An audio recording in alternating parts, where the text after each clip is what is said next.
Hi guys, welcome to my YouTube channel. Good morning, good afternoon, good evening. I am Gina Daniel, your favorite YouTuber in the building, and this is Gina TV.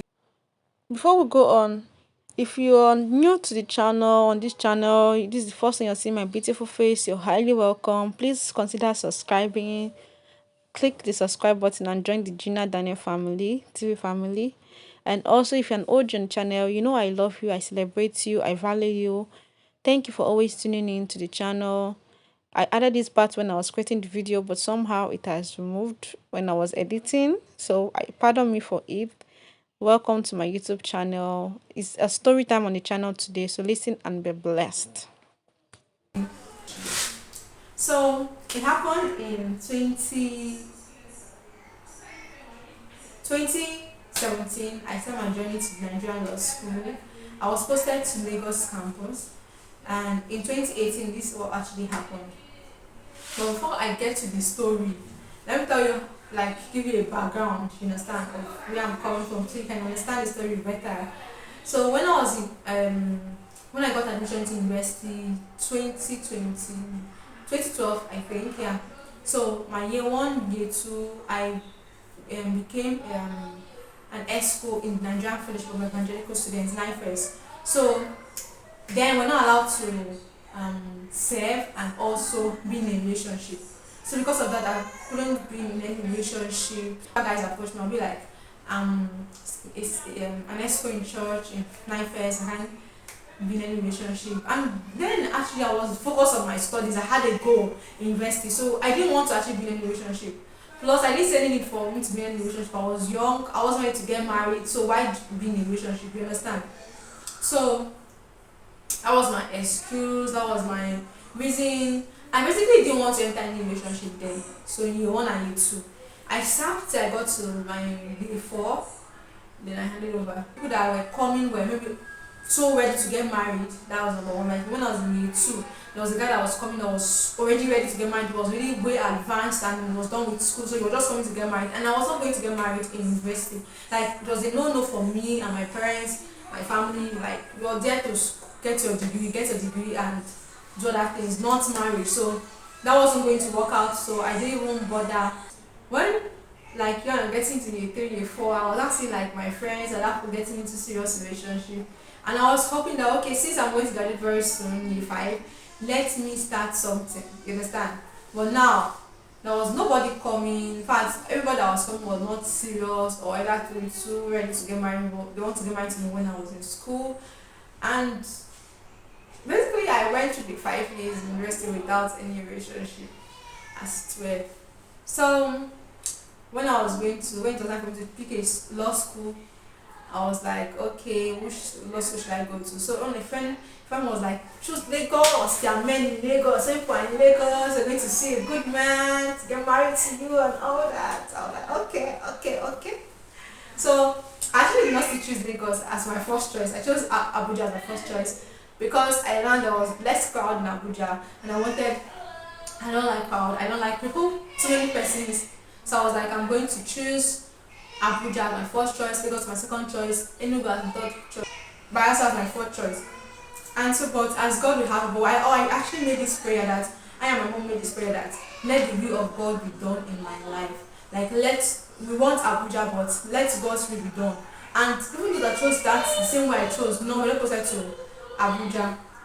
You understand? We're not posted to Abuja or Lagos, but I got posted to Lagos, and I was happy. I went to Lagos campus, and I divinely met this church, Triumph Center, in Victoria Island. That was where I was worshiping, and it was awesome. People there are awesome, pastors there are awesome, and it just was what I needed while I was in law school to feed my spirit. I made a lot of good friends that are still friends with me up to now, and mentors and fathers.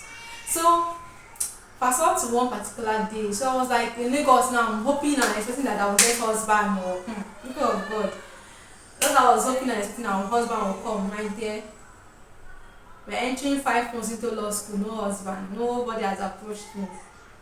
No serious human being has approached me for marriage. I said, okay, what are we going to do about this? So I remember one particular day, it was a Sunday morning, I slept, and waking up, I just had this revelation or this thing where like I had to go and attend to my baby, so I'm back to continue the story. Creating content is not easy as married woman. No. Start that in your dream now before you get married. So as I was saying, where did I stop? I got posted to Lagos, and if I mean, I can actually say that that was God's purpose for my life, my God's will for my life. I'm going to Lagos campus because that changed a lot of things for me. That was one of the reasons why I think I came out with one of the best results and a lot of things. Lagos campus was God's divine way for me. So I was in Lagos campus now. So 5 months into the program, we've not had any this thing. Nothing is going on. So I actually it was a Sunday morning I slept and I woke up in the morning, and before I woke up I had a revelation. It was telling me, Tim was telling me that it was telling me that, oh, see, you have been here now on Lagos campus, you are in this big Lagos. Better 5 man and hold 1 man hand now. That you're going to go to how back after here you're going to go back to Port Harcourt. And when you get to Port Harcourt, you go back to your father's house. Your parents are very strict. You won't be going out every time like that. And you won't have opportunity to find a relationship. That's how you stay in your house, parents' house, and get old. Ha! I said Chineke mo. So that was what it was, just speaking negativity into my life basically. Then I woke up and I said, blood of Jesus, I cancel, I destroy, I cancel every satanic voice speaking to me, because that cannot be the voice of God. I knew that was not the voice of God. Any voice of desperation is not the voice of God. Any voice that was speaking to me. So I prepared as a baby girl. I prepared to church for service, and I dressed. I wore one blue rubber skirt that strong rubber skirt that I bought in Lagos. A white white lace dress, English dress, and I wore my red heels, one of my very nice red heels. And I got to church. Everybody was just, all the brothers in church, like all of a sudden were noticing me for one reason or the other. I was like, what is happening this particular Sunday? Even the spiritual brothers, the spiritual brothers, were all trying to be, they were just all over me. I said, the blood of Jesus. I was just still, they're all burdened too, so I was just like happy in their presence, just being, trying to engage them, like they were trying to talk to me, and I was trying to just respond and just be nice and everything. So after service, the church, they dropped us in our front of law school. We dropped in front of law school, and I was just about to cross the road, but I noticed a car, a white fine car, these cozy, nice, small cars, parked opposite the law school. So they dropped me and I crossed. So as I crossed the road, as I was crossing the road, I noticed that somebody was like after me, trying to say, hello, who are you? Hello, hi. That to get my attention. So I crossed the road and I was like, hello. I already in law school now, so I was like, hello, how can I help you and all that.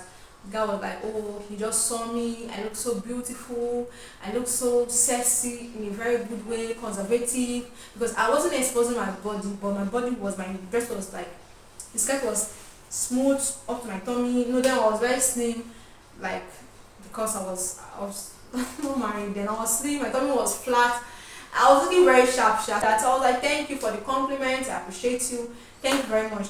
So the guy was like, can you have my number and whatnot and whatnot. So I was like, okay, if I give you my number now, in my mind, I was like, hi, what to happen is that if you annoy me, I block you. I said, okay, excuse me, let me give you my number. So I gave him my number. In the aim that if it gets annoying, like if you got someone that is annoying I don't want, I'm going to block you. So as I was climbing the staircase to go to my hostel in law school, we went to Lagos campus, that upstairs. I was in the the first floor. I think my mind is something. So I was climbing upstairs to go to my phone. They started calling me and pouring more compliments on me, talking about how he wants to be my boyfriend and all that. I said, okay, thank you, but then I can't say I'm serving now. And of course, I'm a matured lady at this point. Should actually be in a relationship or something like that. So I was like, thank you very much.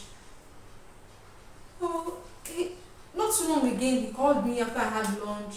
Just kept calling me and started talking. And now at this point, now he's not saying, they look so sweet, so sexy. Like I can be eating. So the